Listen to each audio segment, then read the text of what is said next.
Number one, put God first.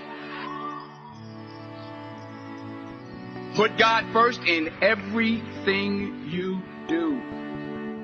Everything that you think you see in me, everything that I've accomplished, everything that you think I have, and I have a few things, everything that I have is by the grace of God. Understand that. It's a gift.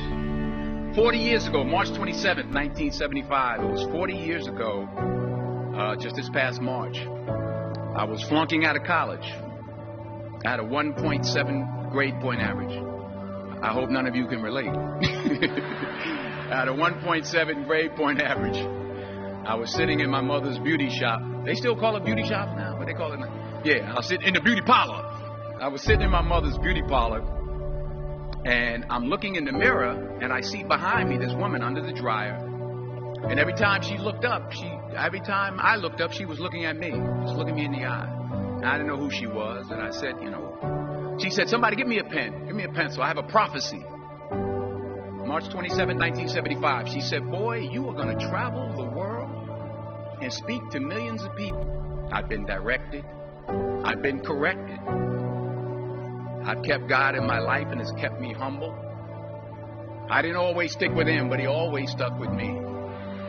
So stick with him in everything you do. If you think you want to do what you think I've done, then do what I've done and stick with God. Number two, fail big. That's right. Fail big. Today's the beginning of the rest of your life, and it can be very frightening. It's a new world out there. It's a mean world out there, and you only live once. So do what you feel passionate about. Take chances professionally.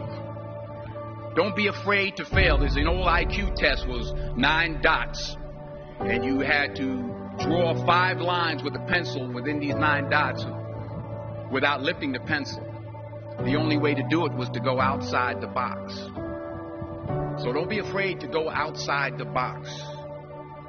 Don't be afraid to think outside the box. Don't be afraid to fail big, to dream big. But remember, dreams without goals are just dreams, and they ultimately fuel disappointment. So have dreams, but have goals. Life goals, yearly goals, monthly goals, daily goals. I try to give myself a goal every day.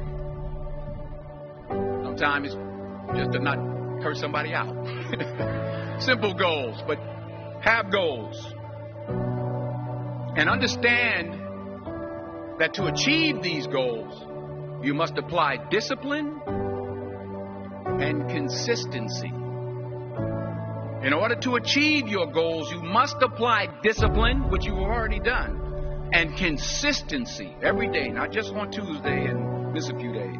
You have to work at it every day. You have to plan every day. You've heard the saying, we don't plan to fail, we fail to plan. Hard work works. Working really hard is what successful people do. And in this text, tweet, twerk world that you've grown up in, remember, just because you're doing a lot more doesn't mean you're getting a lot more done. Remember that. Just because you're doing a lot more doesn't mean you're getting a lot more done. Don't confuse movement with progress. My mother told me, she said, yeah, because you can run in place all the time and never get anywhere. So continue to strive, continue to have goals, continue to progress. Number 3, you'll never see a U-Haul behind a hearse. I'll say it again. You'll never see a U-Haul behind a hearse. I don't care how much money you make, you can't take it with you. And it's not how much you have. It's what you do with what you have. We all have different talents. Some of you will be doctors, some lawyers, some scientists, some educators, some nurses, some teachers. Yeah, okay. Some preachers. The most selfish thing you can do in this world is help someone else. Why is it selfish? Because the gratification, the goodness that comes to you, the good feeling that I get from helping others, nothing's better than that. Not jewelry, not big house I have, not the cars, but it's the joy. That's where the joy is in helping others. That's where the success is.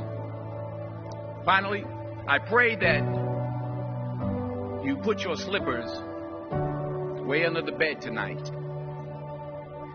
so that when you wake up in the morning, you have to get on your knees to reach them.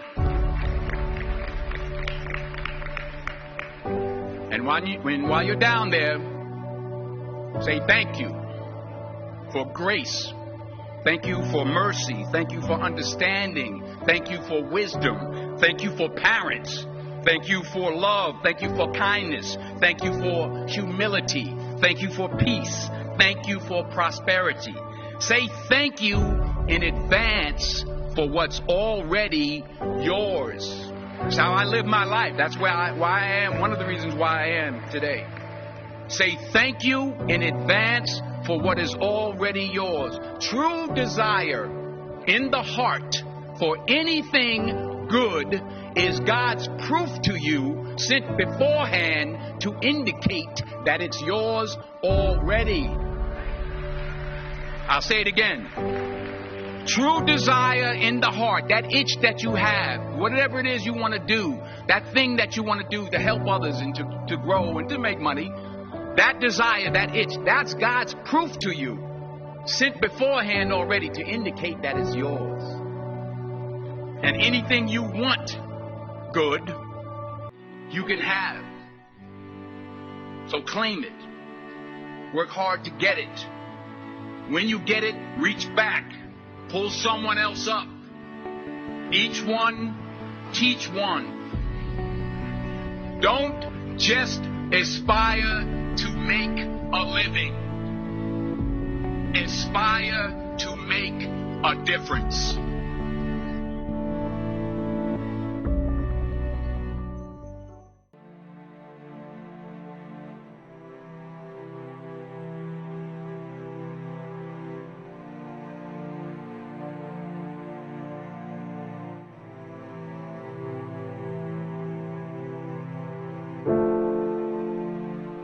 Thank you.